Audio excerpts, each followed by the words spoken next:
There were persistent doubts amongst the Jews about Jesus' claims to his divinity. They doubted whether he had raised Jairus' daughter from the dead, for she had only been sick for a short time, and Jesus himself described her as being asleep. John the Baptist had died a cruel and gruesome death, and Jesus had not intervened during his imprisonment or after his death. Was he really divine, and did he have power over the grave? Jesus would save his greatest miracle for one of his favorite followers.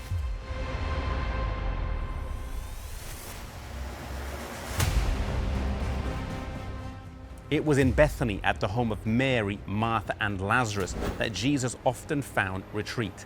Jesus had no home of his own and was dependent on the hospitality of others, and here was a home with friends in whose presence he was comfortable. It was in this home where Jesus taught the important lesson to Mary and Martha about the importance of not getting caught up in the busyness of doing good things for God without first spending time with Jesus like Mary did.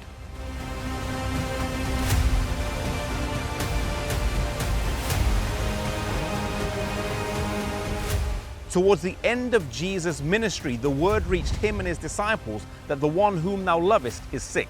Thinking Jesus would come straight away, they were no doubt encouraged when the word reached them that the sickness was not unto death. But as they watched the life slowly slip from their brother, they were bitterly disappointed when he died.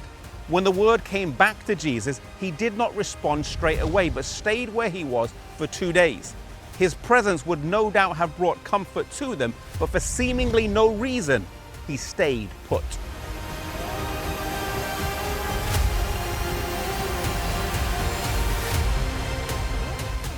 After 2 days, Jesus says, "Let us go to Judea."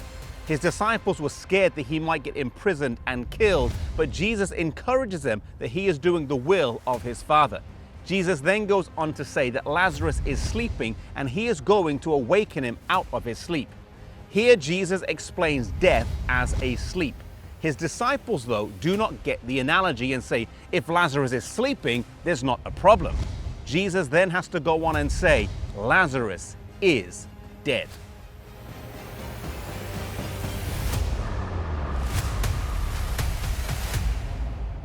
As Jesus comes near to Bethany, there is a commotion around the house as there are hired mourners who would cry.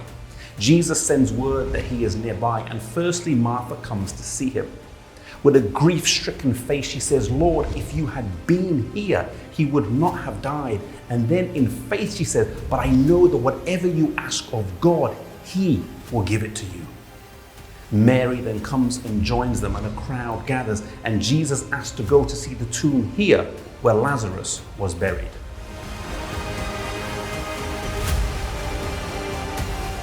As the crowd gathers here at Lazarus' tomb, the Bible records the shortest verse ever: Jesus wept.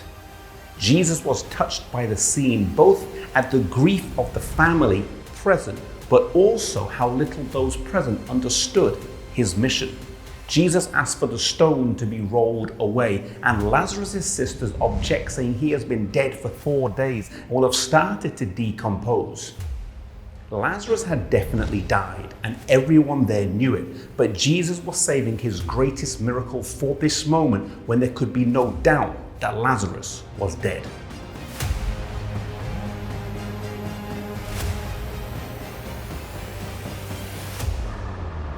Jesus cried with a loud voice, "Lazarus, come forth."